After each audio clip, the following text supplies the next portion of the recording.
Focus होना चाहिए वो वीक एरिया पे होना चाहिए। अगर वीक एरिया पे ज्यादा फोकस करोगे तभी जाके ये आपका स्ट्रॉन्ग एरिया बनेगा।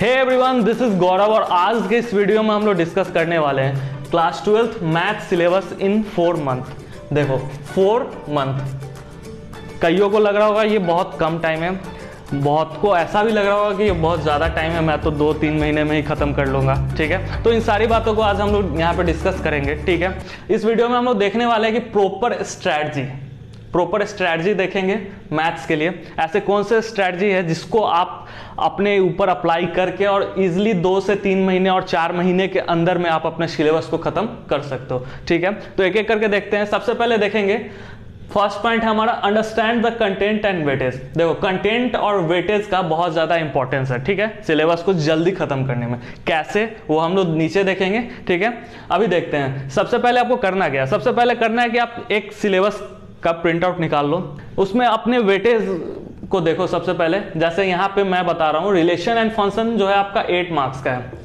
ठीक है, उसका जो अलजेब्रा पार्ट है वो आपका 10 मार्क्स का है। फिर आपका जो कैलकुलस पार्ट है वो 35 मार्क्स का है। फिर जो आपका वेक्टर एंड 3D ज्योमेट्री है 14 मार्क्स का है। फिर linear programming 5 marks, probability 8 marks. ठीक है, आपने क्या किया, आपने वेटेज को देखा, कंटेंट को देखा, क्या क्या आपको इस सिलेबस में पढ़ने हैं। ठीक है, अब अपने आगे चलेंगे। अब देखो क्या है, preparation from NCERT text book. ऐसे मैंने पहले ही बता रखा है कि आपको किस बुक से प्रिपेयर करना है। क्लास 12th के लिए एनसीईआरटी काफी हो जाता है, काफी तो नहीं बट 80% आपका कवर हो जाएगा एनसीईआरटी से। ठीक है, फिर मैंने एक बुक बता रखा था आपको, आरडी शर्मा, क्लास 12th के लिए। कौन सा बुक? आरडी शर्मा। तो अगर आप एनसीईआरटी प्लस आरडी शर्मा ये दो बुक अगर आप कर लेते हो तो आपके लिए काफी है 12th मैथ्स। ठीक है, तो ये 2 बुक आपको करना है, ज्यादा बुक नहीं लेना, मल्टीपल रेफरेंस बुक आपको यूज नहीं करना है। ठीक है, ये 2 पॉइंट क्लियर हो गया। अब हम लोग आगे चलेंगे प्रॉपर स्ट्रेटजी। तो ऐसे कौन सा स्ट्रेटजी है, देखो अब आपने जो ये वेटेज देखा है इसका कुछ तो इंपॉर्टेंस होगा। एक इंपॉर्टेंस ये है, देखो कैलकुलस पार्ट, ये जो अकेला कैलकुलस पार्ट है जिसमें डिफरेंशिएशन, इंटीग्रेशन ये सारे चीज पढ़ने होते हैं, ये आपका 35 मार्क्स कवर करता है। तो देखो आप पास कितने पे करते हो, 32, 33, यही है पासिंग क्राइटेरिया। और जो कैलकुलस है वो आपका 35 मार्क्स का है। ठीक है, तो अगर जो बंदा कैलकुलस कर लेता है वो पास हो गया, जो बंदा कैलकुलस कर लिया वो तो पास हो गया। ठीक है, अब हम लोग देखेंगे वेक्टर एंड 3D ज्योमेट्री, ये 14 मार्क्स का है। तो जब कैलकुलस 35 मार्क्स का हो गया और 3D ज्योमेट्री 14 मार्क्स का, तो ये टोटल 49 मार्क्स हो गए, है ना, तो 49 मार्क्स हो गए। तो अगर ये 2 पार्ट भी अगर कोई बंदा कर लेता है तो फिर उसके अच्छे मार्क्स आ जाएंगे। इट मींस 49 में से 45 तो ला सकता है। ठीक है, तो ये 2 पार्ट करना आपको बहुत जरूरी है। ये मैं क्यों बता रहा हूं, देखो जो पार्ट ज्यादा वेटेज करता है उसको पहले करने की कोशिश करो, या फिर एक और ऐसा हो सकता है कि जो इजी पार्ट है उसको आप पहले कर लो। ठीक है, जो इजी पार्ट है उसको पहले कर लो, या फिर जो ज्यादा मार्क्स कवर करता है उस पार्ट को आप पहले कर लो। ठीक है, देखो कैलकुलस का इंपॉर्टेंस तो आप जानते ही होंगे, फिजिक्स, आपका होल फिजिक्स में आपको कैलकुलस में डिफरेंशिएशन और इंटीग्रेशन का जरूरत पड़ेगा आपको। ठीक है, तो ये बात आपको ध्यान में रखना। अब देखो एक और स्ट्रेटजी ये हो सकता है, लीनियर प्रोग्रामिंग आपका एक चैप्टर है। ठीक है, लीनियर प्रोग्रामिंग में से हर एक साल एक क्वेश्चन लॉन्ग आंसर में पूछता है, जो आपके 6 मार्क्स के क्वेश्चन होते हैं उसमें जरूर पूछता है। तो आप जरूर करके जाना, बेसिक सा कंसेप्ट है, इजी क्वेश्चन है और लॉन्ग क्वेश्चन है। 1 मार्क का एक क्वेश्चन 6 मार्क्स का आपसे जरूर पूछेगा। तो ये बहुत, इसी तरह के बहुत सारे स्ट्रैटेजी हो सकते हैं जो आप खुद ढूंढो, कहीं से आपको मिले तो अप्लाई करो, और उसको अप्लाई करके आप एक अच्छा मार्क्स गेन कर सकते हो मैथ्स में। ठीक है, अब हम लोग आगे चलते हैं, आगे देखते हैं। आगे है practice sample paper and previous year question paper. देखो क्लास 11th में आपको इतना ज्यादा जरूरत नहीं पड़ता सैंपल पेपर या फिर प्रीवियस ईयर क्वेश्चन पेपर का। ठीक है, लेकिन क्लास 12th में 100% जरूरी है सैंपल पेपर और प्रीवियस ईयर क्वेश्चन पेपर का। क्यों, देखते हैं। देखो रिपीटिशन ऑफ क्वेश्चन, अधिकतर जो भी आपका किसी ईयर का क्वेश्चन उठा लो, 2019, 20 किसी भी ईयर का क्वेश्चन उठा लो और उस क्वेश्चन को देखो किसी भी सेक्शन का क्वेश्चन उठाओ और उसको देखो तो वो जरूर कहीं ना कहीं पीछे आ रखा होगा, किसी भी ईयर में पीछे आ रखा होगा वो क्वेश्चन, ठीक है।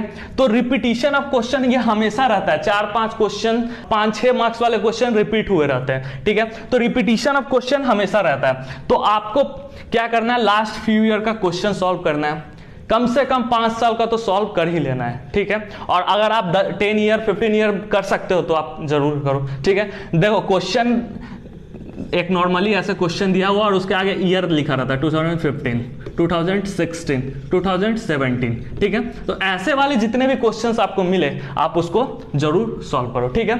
यहां तक कि आपको जब भी टीचर पढ़ाते होंगे तो आपको ये बता देते होंगे कि ये बहुत ज्यादा इंपॉर्टेंट क्वेश्चन है, तो आप उस क्वेश्चन को मार्क करके या फिर लिख के कुछ भी करके उसको एक जगह सेव रखो और उसको जब एग्जाम देने जाओ तो उससे पहले जरूर सॉल्व करके जाओ, ठीक है।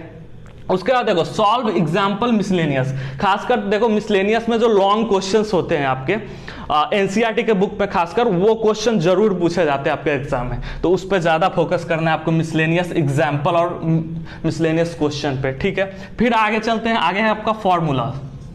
देखो फॉर्मूलाज में डिफरेंशिएशन हो गया, इंटीग्रेशन हो गया, इसके फॉर्मूलाज ज्यादा हैं। देखो आप एक बार में याद नहीं कर सकते, कैसे याद करोगे, एक इजी ट्रिक है डिफरेंशिएशन इंटीग्रेशन का फॉर्मूला याद करने का।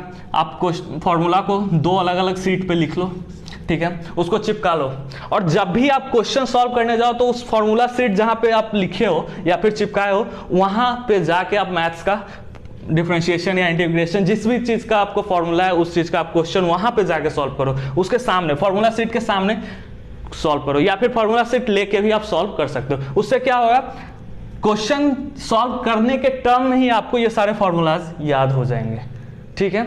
और जितना ज्यादा आप क्वेश्चन सॉल्व करोगे उतना फॉर्मूला याद हो जाएगा और धीरे धीरे करके ये आपके जुबान पे आ जाएगा फॉर्मूला और बहुत इजीली याद हो जाएगा, ठीक है। उसके बाद हम लोग आगे देखते हैं, आगे है सेल्फ इवैल्यूएशन।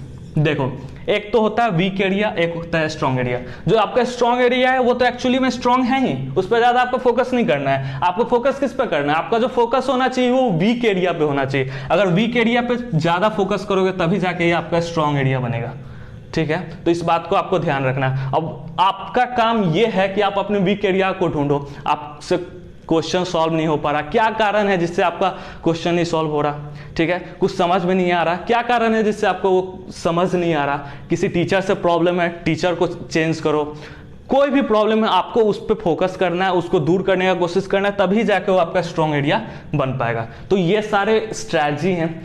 हो सकते हैं कि और भी कुछ स्ट्रैटेजी आप कमेंट सेक्शन में जरूर बताओ, मैं उसको अगले वीडियो में जरूर आपको बताने की कोशिश करूंगा। कोई और ऐसे अच्छे स्ट्रैटेजी है तो आप जरूर बताना कमेंट सेक्शन में। और ये सारे एक प्रॉपर स्ट्रैटेजी है, ठीक है, आप इसको जरूर फॉलो करने की कोशिश करो। और ये अगर स्ट्रैटेजी आप फॉलो करते हो तो आपका 4 मंथ 3 मंथ 3.5 मंथ इसमें नॉर्मली आपका सिलेबस खत्म हो जाएगा। देखो क्या होता है कि जो आईआईटी की प्रिपरेशन करते हैं तो वे 1-1.5 महीने में खत्म कर देते हैं एनसीईआरटी का बुक क्लास 12th का, ठीक है।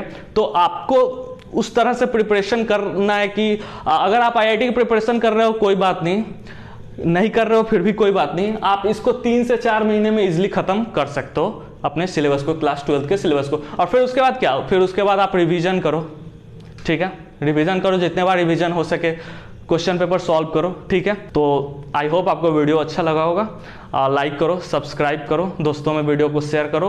और आगे और भी कंटेंट जैसे मैथ्स का हो गया, अब फिजिक्स केमिस्ट्री सारे कंटेंट आपको मिलेंगे यहाँ पे, आईआईटी के भी सारे कंटेंट आप इस चैनल पे अपलोड होंगे, तो चैनल को जरूर सब्सक्राइब कर लो। Thank you.